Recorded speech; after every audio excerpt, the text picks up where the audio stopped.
Welcome back, everybody. We're back at NSC Electronic. Thank you for taking time out to be with us again. We're coming to the penultimate one now. So I'm going to introduce you to all these guys, and they're going to give you a quick intro. So do you want to start, Tom? Hello. So my name's Tom Grainger. I kind of have two jobs. By day, I work at a music agency. I work at Earth Agency with Ollie. I am a junior agent and an assistant, so I look after two acts, book them shows, and I also assist probably our biggest agent with all kind of major projects. And then by night, I DJ. I've got a radio show at Rinse. I'm a resident at Canal Mills, and I play all around London. Yeah, some of the UK stuff, some Europe stuff. So yeah, that's me. Hi, I'm Imogen. I'm not on the board, but yeah, I'm a producer and DJ. I have a residency at Fabric and on NTS, and yeah, I've released on Earwiggle and Mum Dance's Shared Meanings. Hi, I'm Mark Newton. I am a promoter at Canal Mills in Leeds, and I also the promoter of Printworks and the director there. And I also look after quite a few festivals, which includes Field Day, which is in London, and Hideout Festival in Croatia. Hi, I'm Ollie. I work at Earth Music Agency with Tom. I've been working at agencies for about 9 years. Been an agent at Earth for coming up to 4. Work with artists ranging from people like Morgrab to DJ Seinfeld, who's playing later tonight. Check him out. Yeah, and Volvox, Umfang, and a bunch of others. So yeah. So starting off, obviously, how would you say, obviously, Tom, I know you for ages, obviously Mark as well, from when we were in Leeds, 10 to 11 years ago. How would you say the landscape's now changed in 2019? I mean, me and you started as flyers. I Yeah. think that's pretty much obsolete these days. Yeah, that's what I was going to say. Like, the digital era is now coming, and you feel as though the word of mouth thing's kind of like left, and you think it's a bit harder now. I think you both started out flying for me, didn't you? It's all full mention circle, man. Here we go. I mean, flying's obsolete now. I mean, it's all algorithms and Instagram and Facebook. That tends to be the way you promote yourself these days. So a lot of the time, if you're kind of like up to date and on top of that, you tend to do quite well. That's a bit of a cynical way of looking at it, I guess. But yeah, I'd say that's probably the main difference, is kind of like the digital age taking over promotion, yeah. And Imogen, how did you start then, and to where you got now? Getting gigs or Yes. just in general? I think I just kind of, when I had a radio show, I just made sure I was like on it and putting out like the best music I could. I mean, I was quite fortunate in the position where my agent was actually just listening to my radio show before he was my agent, and then that's how we like got into contact. So obviously that helps. Like, it's difficult, you know, trying to like break through on your own. But for me, I didn't really know like what an agent was. I was like completely oblivious just doing it because that was what I loved doing. So yeah, I think it's just like putting yourself out there and just, you know, being like true to yourself, because people can pick up on it if you're not. And with Fabric, how did that come about, obviously, for people that don't know and aspiring to get to that level? With Fabric, I like hit up their label basically when I had like my first EP finished, and then yeah, we just like actually just really got on with all of the team there, and then when I played in October, that was when, and then like tying in with doing a release for them in the future as well, we thought it'd work well doing a residency there. And how did you start with the agency? How did I start? Yeah, for people wanting to get into that side of it. Yeah, I mean, pretty much how I think a lot of people do, sort of by accident, but basically because I've just always loved music. I did a history degree, so it's not like I kind of set out to like be a booking agent. But when I finished uni, I was just going to clubs a lot, and I met somebody who was running a small booking agency who needed an employee, and it just started from there, basically. So you've seen Earth grow pretty much right the way through. Well, Earth has only existed for, Tom, like 5 years. Yeah. I haven't been there that whole time. So I've gone through 3 booking agencies since I've sort of started working in this. Yeah. What's so special about Earth? Let's big it up. What's special about Earth? So basically, we're independent. We're run by women. Totally, all our directors are women. We kind of have like to do agenting a bit different. I like to think we're a bit less harsh, a bit nice. I mean, still nasty where we need to be, but I kind of like, I don't know. Careful what you say. I know, man. This is dangerous for me. I kind of a more friendly agency, definitely artist led.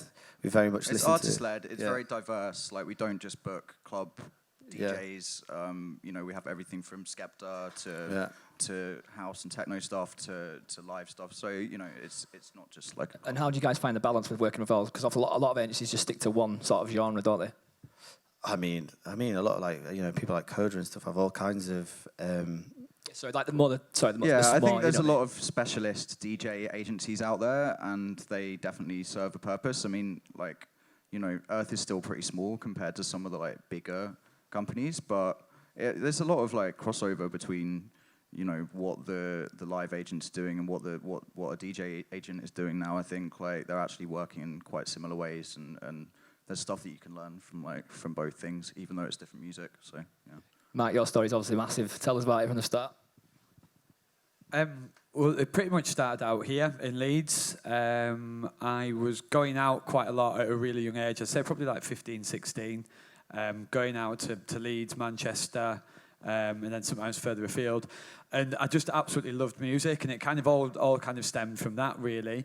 I started trying to get a job working in clubs, and everyone was just telling me I was too young to do it.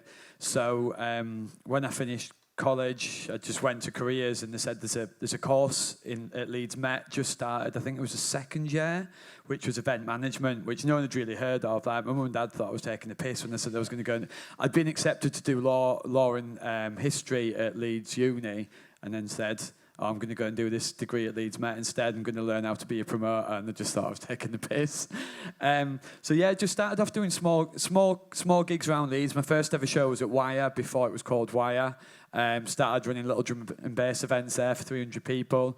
Did my degree in event management. I was quite lucky because one of the guys who headed up the degree course was also the head licensee at V Festival. So he took me down to V Festival with him. I just did all of the dog's body sort of work with him. And then from there, he got me a job working at Global Gathering. A lot of the Global Gathering team at the time were doing other projects as well. There was Mark Gillespie there, who was part of the global team, and he'd just taken on Calvin Harris at that point. So it was all very much like grassroots, just putting myself out there, doing my own gigs, but then also getting experience working at other people's gigs and just learning. The education that I had between the ages of 18 and 22 was pretty mental. I was at Manumission for 2 years, I was at Ibiza Rocks for 4 years. Obviously working at God's Kitchen, and then doing my own shows. And everything I was learning on those bigger shows, I was taking away and kind of putting that into practice on my own events. Left no room for the rest of us, really, did he? Just did everything.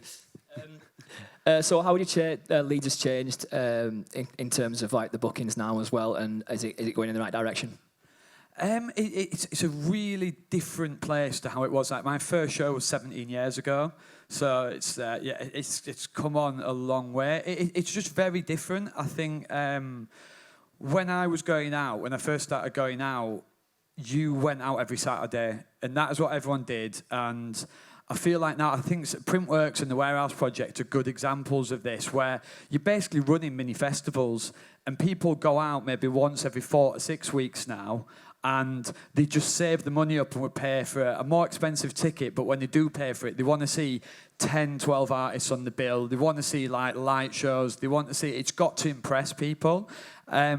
Whereas when I was going out, everyone was just happy with a shit system, and just a few, a strobe or something, just a little black box. That Wire now compared to when I used to do my shows there. I can remember one of the first shows I ever did there, it was raining outside, and it was basically dripping rainwater behind the bar into everyone's drinks as they were making it. It was just the grimiest place ever.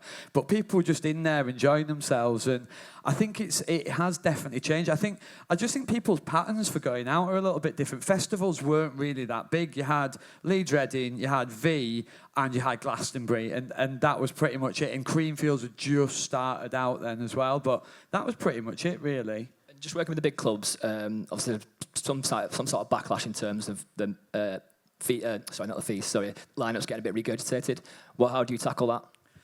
I think you've got to put at the top of the bill the artists that you know are going to do the tickets, because at the end of the day, when you're operating something on the scale that we operate, especially at Printworks, our opening costs are ridiculous just to open the doors. We have about 400 staff members on the Saturday, so 400 staff just to open a club is obviously it's a lot for what we're doing. So we've got to put the names at the top of the bill that we know will sell the tickets, but then it's very much looking at the middle and the lower end of the bill and looking at which artists are sort of breaking through and seeing people that are doing something different or something interesting, or just generally you've just got to have like your ear to the ground really and just be listening out all the time for new breaking talent. And I think, like Imogen said, like the fact that Imogen's got a radio show and NTS has got a lot of listeners in London, same with Rinse as well, and what Grainger's doing.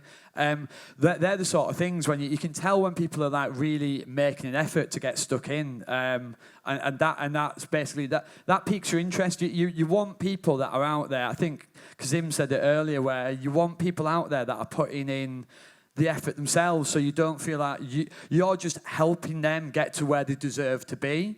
Obviously, there are exceptions to that rule. Like you get your Burials or someone like that who is just making amazing music and just doesn't really give a shit about going out, being part of the industry. But do you know what I mean? That is very much an exception. And for most people, I think you've got to find the people that are hungry and eager to get to where they want to be. And just with the radio side of things, you two, obviously, you are approachable, obviously, so everybody give them a shout after this, because you can send the music to them as well if they can check it out. It's the best way of getting yourself across is through radio. It's become massive now, and again, it's like took a spike. But with the residency side of it, obviously you two have got residencies. How do people get into that sort of mould to get residency? Originally, I had a residency on Radar before it shut down. There's my producer Tony from Radar. Hello. Yeah. Basically, it's actually not that great of a story. He put up a status saying they were looking for like young people to come onto the station, and then I did a show. But what was really important for me on Radar was every show I did, we try and get like a really big guest, and it'd be really good because obviously it was like great exposure, and then like it would also be great because it was kind of like creating your own night, but you didn't have any worries of. Like when I did, we did International Women's Day, and we had like Ellen Alien, Paula Temple, and Rebecca. So it'd be like to get these people on, meet them and talk to them. It's like was really good to like get my foot into radio. But then with NTS, I did Moxie's show. I did a guest mix for Moxie, and then they came out afterwards and asked if I wanted a residency. That's amazing. So yeah, that was like quite sweet. That was nice. I mean, my story's a little bit different. So I didn't really do radio until I moved to London, which was about like 5 years ago. I used to live in Leeds. So I did a radio show in some rubbish restaurant called Meat Transmission. Do you remember? It was like a burger bar where they had like a radio station upstairs. So I used to just like go in there and kind of like just do mixes, be scared to death to talk on the mic. But they actually had a really good producer who really like loved radio, and he kind of encouraged me, told me a few things, whatever. So I did that, and then that closed down. Then I moved to Ballamy, and then basically I was very fortunate to do a boiler room. Scream invited me to do a boiler room. I was there. Yeah, and someone at Rinse saw that and was like, do you want to do a show on Rinse? And then that was like pretty much a year ago, and it kind of started as like as an accident, I guess. I don't know. It was kind of no, not an accident. Lucky is what I'd say it was. So that's how I ended up on Rinse. How do you differentiate the residency in Leeds to London? How are they different? If they're different. I mean, what, Canal, Mills and Rinse? Rinse is radio, so like Sorry, playing in London, sorry. Oh, playing in London. I mean, I don't know. It depends. I mean, it's kind of the same thing, really. Like, it more depends on like what time you're playing rather than what city you're playing in. Do you know what I mean? Or like if I'm warming up, who I'm playing with, or like it's kind of like doesn't really matter what city you're in. The UK as a whole tends to be quite similar, I'd say, in tastes. If you're playing in a house and techno club. Maybe not in terms of crowds, though. Man, I don't know, but if you're playing in a house and techno club, I would just play like a house and techno set, do you know what I mean? So rather than if I was playing house. And, maybe like 20 years ago at Basics or something, you'd play like a basic set or something. But I don't really think, unfortunately, I don't really think that kind of thing exists anymore, unless I'm just too old and I don't know what's going on. So, with the agency side of things, again, there's been a little bit of backlash about certain fees and gigs. How have you been tackling that? This is me. Yeah. that's a massive question. Careful what I say here in front of Mark. It's got to be on there. I mean, I just think it's about a balance when you're an agent. Like, you do hear sort of stories. I saw a promoter that put a story up a few months ago about an unnamed agent who had quoted him some insane fee for his venue, and his venue is like a 200 capacity, like, you know, venue in a sort of outside of a major city. And, you know, you just need to be sensible. And like, I think obviously I just saw on RA before we came here that like a lot of small venues are closing down. I think it was being discussed at IMS this year, like 20% or something of like, there's been a huge production. So, you know, it's just about finding that balance really of like, you know, most of my artists still really enjoy playing in small clubs in addition to doing festivals. So obviously if they're going to play in a small club, they're going to get paid less. But, you know, the big festival fees do help artists to like, you know, sustain a career and be, you know, creative and stuff. Like they do have a place as well. Do you know what I mean? So. And if everybody's looking for an agent that's kind of wanting to kick the door down, how do they approach you? I mean, I get a lot of people reaching out to me, as I'm sure a lot of agents do. I've got to be honest, like quite similarly to the managers that were speaking on the last panel, most of my roster has come about like very organically. I can't really think of an instance really when somebody's just like reached out to me randomly who I've never heard of and who I've just picked up. It's mostly come about through like people that I already work with, whether that's artists who have got like their own label and someone's coming through on that, or if it's like a management, I work with like some management companies who things have come through because they're working with another artist. It's mostly that. So like what I would actually say is like, it's good to reach out to agents, but the thing that Kazim said rang really true about, you know, if you've got something good happening, people will come to you eventually, and I think that's like quite a valuable thing. Like trying to batter down a door to like for an agent is not necessarily like gonna like change things and get you like a full diary like straight away. Like yeah. Obviously, Morgrab and DJ Feinsfeld, they're obviously now kicking on, but how did you manage them and keep them on the level? Keep them on the level.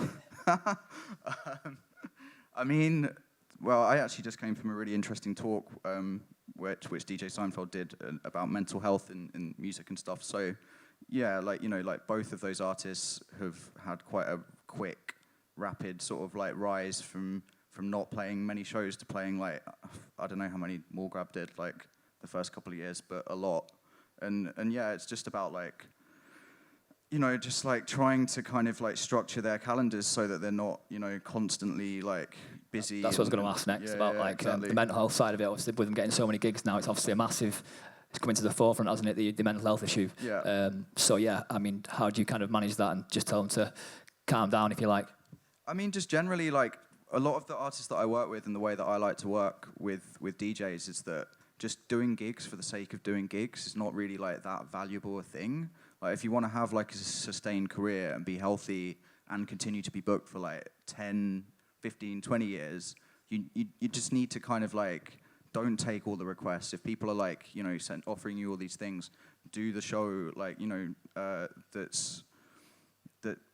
makes sense. I'm going to ask you a question, Ollie. Sorry, not to Kanye West over here interrupting. But at the beginning, though, surely you have to just do every gig possible sort of thing. That's what I see a lot. I mean, in the beginning, like, young artists really want to as well. So it's like, it's not my place to say, like, no, you can't. You're not doing this, you know? Like, I will give my perspective on it. But yeah, obviously, I think the first year that Morgrab was touring, he did, like, 3 or 4 shows a week for, like, much of that summer. Like, if, like, you haven't played a show before and then all of a sudden you're everywhere and you're with like all the same people on the same lineup, and a lot of people can see it as like, oh, this person's just getting put there everywhere. I still even think like if you're up and coming, like to play good shows, not all the shows. Like, I mean, I get it myself. I'm like, oh, what's happened to this show? Like, why am I not playing this show anymore? And they're like, because it's not right, you know? And I think actually having that, like, you're in it for, like, the long run. yeah, it's so important to be selective. Like, yeah, and then, you know, it makes a difference because you know when you're going there that it's not going to be crap. Yeah, I think definitely is kind of agreeing with what everyone else is saying, really. You have to have a period at the very start, and I mean like grassroots, before you get your agent, before you get a manager, anything, where you're just going out there and playing absolutely everywhere because you really love doing it and you're getting your name out there. But then once you've done that whole circuit, and then you do that circuit again with an agent and with a manager, you just need to draw back a bit and be selective about the gigs. Don't burn yourself out. Take the best gigs. Make sure you're very choosy about it, because the thing is, that's really hard when you're starving though, and you need to. But what I was going to say is that once you're at that point where, say, Ollie's your agent and you've got a manager, they will know which of the gigs that are the ones that you do for your career and which of the gigs you do to basically pay your bills. And then the less you play, the more special it becomes when you then play in the city that you've not played in for 6 months to a year. So then you get paid more because you're able to sell more tickets. I think Andy C's an amazing example of what he did. He played like 2-3 gigs every Friday and every Saturday in London for God knows, like 15 years. Now he plays 2-3 shows a year, and he'll do Wembley Arena. Yeah, he does the XOYO residency, say, once every 2 years. Yeah, and then he just does like one show and does 10,000 tickets. He's done Alexandra Palace, he's done Wembley Arena. The thing is, he's probably selling the same amount of tickets as he did back in 1998, but he's doing it over 2 or 3 shows rather than doing it over 50 shows. So he's basically making the same money without having to burn himself out. One for you, Tom. Obviously, when you were getting in, like I said, same time as me, were you glad you got in then, or would you think it'd be easier to get in now? I don't know, man. I think it's pretty much the same route. Again, what the manager said, this is like quite a new business model. So the way you get into, the way I got into my day job is by knowing someone. Someone recommended me. I'd put on a few parties that I kind of knew how the business worked a little bit. And then a vacancy came up and someone recommended me. And that was purely through just being friends with people, being nice to people, which I find quite difficult. But yeah, in the right circumstance. Yeah, just getting out there and networking. I'm pretty much, you're hearing the same thing every speech, every talk pretty much. You just get out there and talk to people, make friends with people. That's how I met you. That's how I met Newton. I met you through work, and I met you through somewhere else. But it's like, it's getting out there and talking and networking. And I think that model's the same now as it has been, way back when it all started. Is it? I'm very young, so I don't know how it was to get into the scene. When you first started?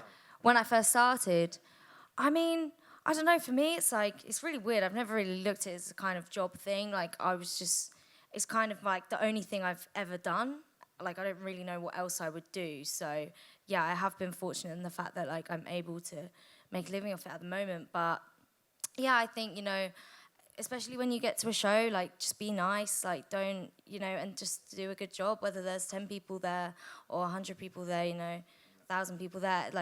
When you get asked to come back, I think that's when, you start to embed yourself, and I think it makes your confidence grow a lot as well, because I think where I did get, taken on quite young, it, really knocked my confidence back and my creativity, and it's only really now when, the parties ask you to come and play again that you feel like you've kind of earned your worth and your... That's a good thing, because a lot of people, this industry is amazing, but some people, you will get a negative answer, do you know what I mean? So you've just got to keep going, haven't you, really? Because there's a lot of people that are just going to... Oh, sorry, you go ahead. No, it's fine. I've been KB'd so many times, persistence is a real thing. But then there's a borderline between persistent and being annoying, so kind of know the limit of that is what I'd maybe suggest. But yeah, I think, I'm 31, so I'm by no means a young gun in this, and I'm still very much at the beginning of both of my sort of things, and I think it's just, a lot of people say you should be getting a mortgage, starting a family, blah blah blah, and it's about kind of being determined and sticking with it and being confident in yourself. And yeah, I think that's it. Got one more question for Mark. It's could be a yes or no answer, this one. But can I ask what's going on with Canal Mills, and will we see a new club soon? We're working hard, and there are things in the pipeline. That's pretty much all I can say at the minute. It's look, we've got some ideas. We've got a little bit of time to explore those ideas, and there will be something, but what exactly that will be yet is to be announced soon. Has anybody got any questions? I I was going to say, I know both you two, and like what you've been talking about there, like when it was asking about like getting gigs from the start, or whatever, you both had very different journeys. So like, Imogen has like literally hit all the nails on the head very quickly, like, and you've gone through a very long sort of process of doing it. But it's keeping your dignity. Both of you have like kept your dignity to get to where you are. You know what I mean? And it's like, and I can kind of see you were getting a bit agitated when the thing was saying about like playing every single gig or whatever, like at first. But it, again, you've both got to the same sort of point of where you now, you know what sort of style you're going. I still play bad gigs, man. There's no like you got to like But you got to take like earners and stuff. Man, but the thing is, don't like, shout about them. A bad gig to you is now something like warming up for me at Printworks in like one of the biggest clubs in the country. But you're just playing to 10 people, but you are still opening the club at one of the biggest clubs in the country. Yeah, exactly. Which then leads to obviously other gigs further down the line as well, doesn't it? Any more questions?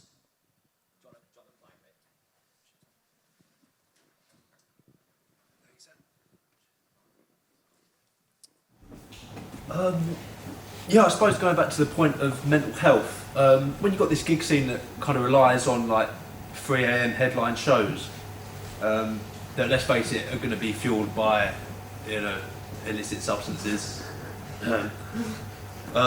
Is there like always, mate, part of disco naps are very important, man. Some people just sleep till like 1 a.m. and get up and drink a coffee. Honestly, it's what the big dogs do. But yeah, I mean, is there an appetite for maybe different event formats?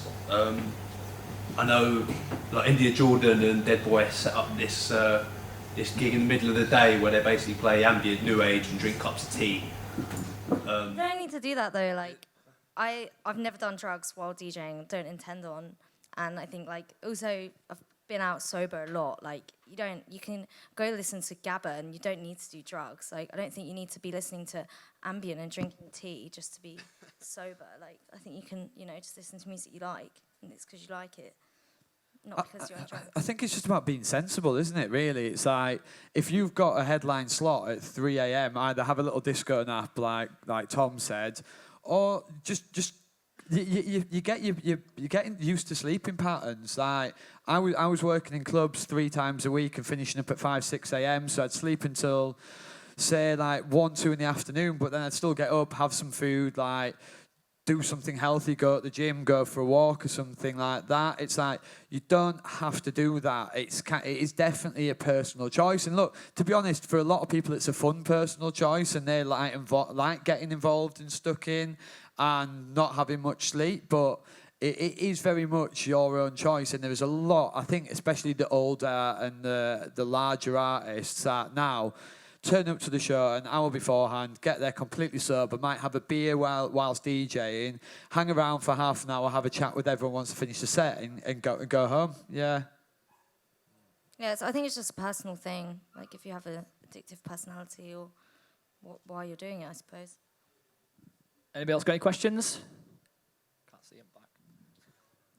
No. So we're going to wrap this one up now because we are actually on a bit of a tight schedule for the next one. So thank you all for coming. And do you want to give a round of applause? I think they're going to stick around for 10 minutes. Everybody wants to chat anyway, so cheers.